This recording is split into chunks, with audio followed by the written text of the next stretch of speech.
Sveiki. Susitinkame Šiaurės Lietuvoje, Joniškio rajone, rapsų pasėlyje. Šis rajonas pasižymi tikrai gerais dirvožemiais, intensyviomis agrotechnologijomis, bet ir šiais laikais mums sudėtinga užauginti tikrai gerą ir kokybišką rapsų derlių. Per 10 metų viskas intensyviai keitėsi. Klimato kaita tikrai paveikė žemės ūkį.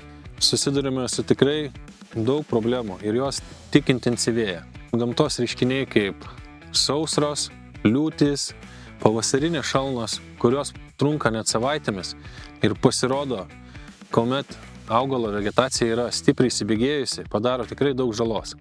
Ir ligų ir kenkėjų protrūkiai. Tokia liga kaip verticiliozė padaro vis daugiau ir daugiau žalos.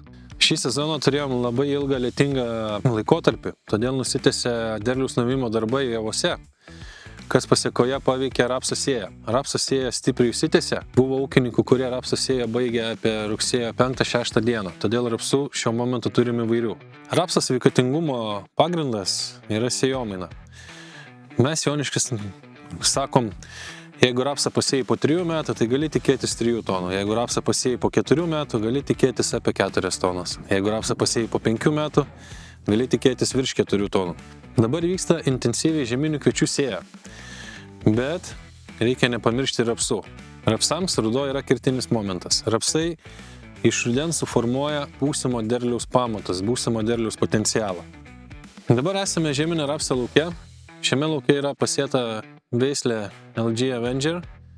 Visi darbai prasidėjo nuo sėklos apvilimo. Buvo panaudotas inokulentas Inobrasika. Mūsų tikslas buvo sumažinti verticiliozės, kiek įmanoma padaromą žalą, suformuoti tolygų gerą sudygimą ir paskatinti šaknų intensyvų augimą. Pirmas purškimas šiame lauke buvo panaudoti dirviniai herbicidai, metazochloro su klomazono mišinys. Antras purškimas 2 lapelių tarpsnyje buvo panaudotas graminicidas Targa Super 1 litras į hektarą kartu su biologiniu produktu hume ekstraktu 2 litrai į hektarą. Norėjom pasiekti greitesnį pabirų sunaikinimą ir tuo pačiu paskatinti, suintensyvinti rapso tiek ant žeminės dalies, tiek šaknų augimą. Po to sekė 4-5 lapelių tarpsnyje augimo reguliatorius panaudojimas su mityba. Kaip augimo reguliatorių pasirinkome fungicidą Remoko, tai metkonazolo veikli medžiaga, naudojame pilną normą. Kadangi atsižvelgiami oro sąlygos buvo pakankamai šilta ir pakankamai daug drėgmės, santykinė oro drėgmė buvo didelė, grybinėms ligoms tai palanku. Todėl pasirinkome augimo reguliatorių turinti stiprias fungicidinės savybės. Iš mikroelementų prie augimo reguliatoriaus panaudojam produktą Proficon Bimax, tai vokiška mikroelementų suspensija. Naudojam normą 1,5 litro į hektarą. Šis mikroelementų kompleksas turi net 9 elementus, tai yra labai didelė mikroelementų gama, bet kas svarbiausia, šis mikroelementų kompleksas turi daug mangano sudėtyje. Manganas atsakingas augale už cukrų kaupimąsi, todėl manganas įtakoja geresnį augalų žiemojimą. Papildomai pridėjome boro 0,6 litro į hektarą, taip pat skystą kalio trąšą Vivogel K40AA. Skystą kalio trąšos dėjom 1 litrą į hektarą. Kalį panaudojame dėl to, kad pastimuliuoti augalo mitybą per šaknis, tuo pačiu didinti šaknies diametro storį. Tuo pačiu kiekvienu purškimu naudojame kontaktinį insekticidą kontroliuoti kenkėjų daromą žalą. Dar yra suplanuotas vienas purškimas likęs. Kaip matom, lauke yra dar likusių javų pabirų, tai yra sudygusi antroji banga.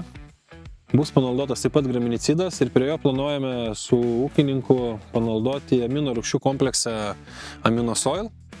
Naudosime 0,8 litrų į hektarą. Šį produktą pasirinkome todėl, kad šis produktas turi nemažai prolino ir glicino. Šios abi amino rūgštys padės augalui pasiruošti žiemai. Kuo augalas turi daugiau prolino, to jis geriau žiemoja. Tuo pačiu pagreitins graminicido veikimą. Kadangi yra skirtingų rapsų, yra nemažai rapsų vėlyvos sėjos, kaip matom, dienos trumpėja, saulės šviesos vis mažiau ir mažiau, todėl rapsams gali būti sunku pasiruošti žiemai. Todėl rekomenduoju tokiuose pasėliuose panaudoti biostimuliatorius, tokias kaip amino rūgštis, jūros dumblių, paskatinti intensyvesnį augimą.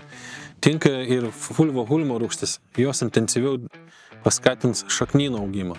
Kadangi rapsai iki žiemos turi suformuoti ne mažiau 7 lapų skrotelę, suformuoti stiprią šaknį. Pagrindinės šaknies kaklelis turi būti daugiau negu 15-20 mm ir neleisti rapsų augimo kugelį ištįsti 2 cm į žemės paviršiaus. Tokie rapsai bus puikiai pasiruošę žiemai ir jie bus atsparesni pavasariniam negandom, tokiom kaip pavasarinės šalnos.